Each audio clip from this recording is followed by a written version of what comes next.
અંકલેશ્વર તાલુકાના અંદાળા ગામ ખાતે પ્રધાનમંત્રી નરેન્દ્ર મોદીના જનસેવાના 12 વર્ષ પૂર્ણ થવાના અવસરે જનકલ્યાણ શિબિરનું આયોજન કરવામાં આવ્યું હતું। આ શિબિર ભરૂચના ધારાસભ્ય રમેશભાઈ મિસ્ત્રી વિશેષ ઉપસ્થિત રહ્યા હતા અને નવનિર્મિત આંગણવાડીનું ઉદ્ઘાટન કર્યું હતું।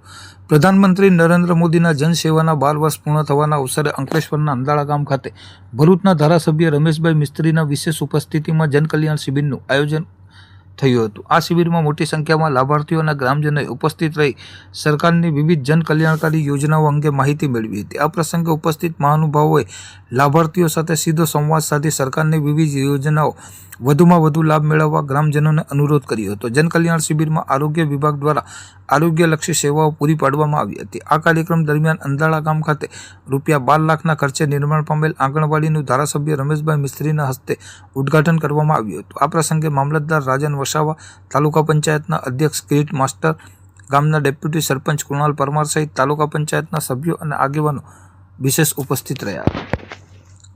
આજે અંડાળા મુકામે આંગણવાડીનું લોકાર્પણ કરવામાં આવ્યું છે।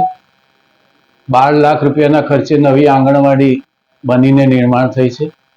સાથે સાથે જનકલ્યાણ શિબિરનું પણ ઓપનિંગ કરવામાં આવ્યું છે।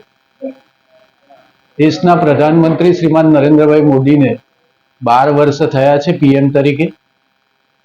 5 જૂન વિશ્વ પર્યાવરણ દિવસથી શરૂ થઈને 21 જૂન વિશ્વ યોગ દિવસ સુધી આ 12 વર્ષના શાસનમાં કરેલા કામોની ઉજવણીના વિવિધ પ્રકારના લોક ઉપયોગી કાર્યક્રમો ચાલી રહ્યા છે। આ કાર્યક્રમોના માધ્યમથી પ્રજાને સરકારે કરેલા 12 વર્ષના વિકાસના કામોથી માહિતગાર કરવાના છે।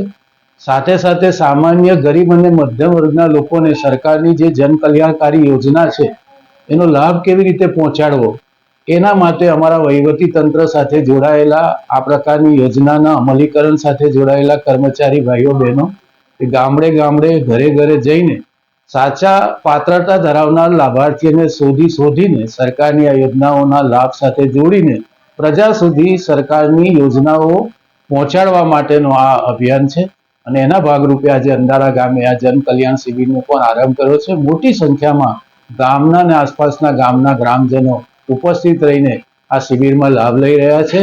ગામના સૌ આગેવાનો, સરપંચો, તાલુકા જિલ્લા પંચાયતના સભ્યો, જુદા જુદા ગામના સરપંચો અને અમારા ચૂંટાયેલા જનપ્રતિનિધિઓની હાજરીમાં શિબિરનું સુંદર આયોજન થઈને સંપન્ન થવા જઈ રહ્યું છે। સાંજ સુધી શિબિર ચાલશે, જેમાં વિના મૂલ્યે સરકારની આ બધી યોજનાઓનો લાભ એ નાગરિક ભાઈઓ બહેનોને મળશે।